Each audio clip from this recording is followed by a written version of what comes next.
माढा तालुक्यातील वाकाव गावामध्ये पूरस्थिती अत्यंत गंभीर झालेली आहे। आणखी तपशील घेऊयात प्रतिनिधी माऊली डांगे यांच्याकडून। माऊली, आत्ताची काय परिस्थिती आहे? पाणी ओसरतंय का आणि पाण्यासोबतच आणखी कुठली मदत गावकऱ्यांपर्यंत आता तरी पोहोचतेय का?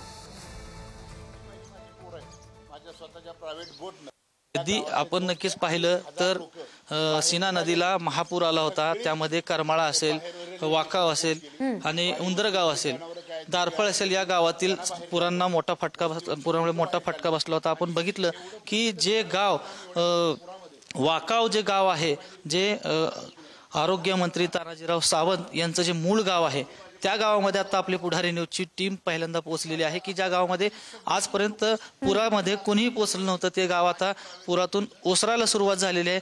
आपण एकंदरीत पाहिलं तर आता जे आरोग्यमंत्री तानाजीराव सावंत यांचे बंधू प्राध्यापक शिवाजीराव सावंत हे सुद्धा गेले 5 दिवस पूर्णतः बंगल्यामध्ये होते, पूर्णतः ते पाण्यामध्ये होते।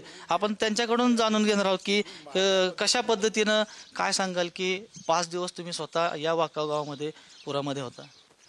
5 दिवस इथे थांबलो ना, कारण 5 दिवस थांबल्यानंतर ह्या माझ्या आसपासच्या ज्या वस्त्या आहेत, लोक आहेत, गावातील लोक, मी जर इथून निघून गेलो असतो त्याचा आधार निघून जाईल, या सगळ्या याच्यामध्ये मी इथं थांबलो। त्यामुळे लोक थांबले आणि तरी धाडसानं किंवा इथं बंगल्यावरती सावंत सर आहेत, आपल्याला काही भीती नाही, वरचा त्यांचा संपर्क चालू आहे, त्यामुळे पाण्याचे कमी जास्त आपल्याला कळतंय, त्यामुळे त्यांनी इथं धीर धरला आणि ते थांबले, त्यामुळे ते कुठे निघून गेले नाहीत।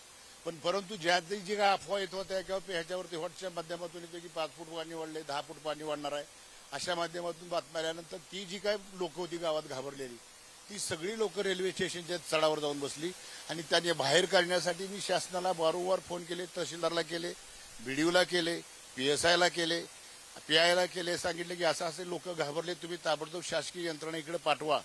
परंतु इकडे शासकीय यंत्रणा आली नाही, पोहोचली नाही। ती NDRFची टीम काल आली होती, परवाच्या दिवशी सगळं झाल्यानंतर, पण तोपर्यंत माझे जे हे उभारलेले सगळे माझे पुतणे बाचे हे आहेत, या सगळ्यांनी काम माझ्या प्रायव्हेट बोटीनं साधारण 2 ते 2.5 हजार लोक बाहेर काढण्याचं काम त्यांनी केलं। रेल्वे स्टेशनच्या पुढे जाऊन थांबलेले लोक रेल्वे स्टेशनला पोच केली, पण नदी रेल्वे लाईनच्या पलीकडे पोच केली आणि बऱ्याचशा लोकांनी जे घाबरली होती त्यांना पोच करण्याचं काम केलं, कारण घाबरून काहीतरी व्हावं। त्यामध्ये काही आजारी पडलेले होते, काही भिवून घाबरून आजारी पडले होते, त्या सगळ्यांना पोचवण्याचं काम माझ्या या सगळ्या टीमने केले। ही काही शासकीय यंत्रणा, ही माझ्या घरातली पोरं आहे, ती त्या घरातल्या पोरांनी माझ्या प्रायव्हेटच्या या बोटीनं एवढं 4 दिवस काम, रातना दिवस, जिथून फोन येईल किंवा जिथून हाक येईल त्या ठिकाणी जाऊन हे काम केलेलं आहे।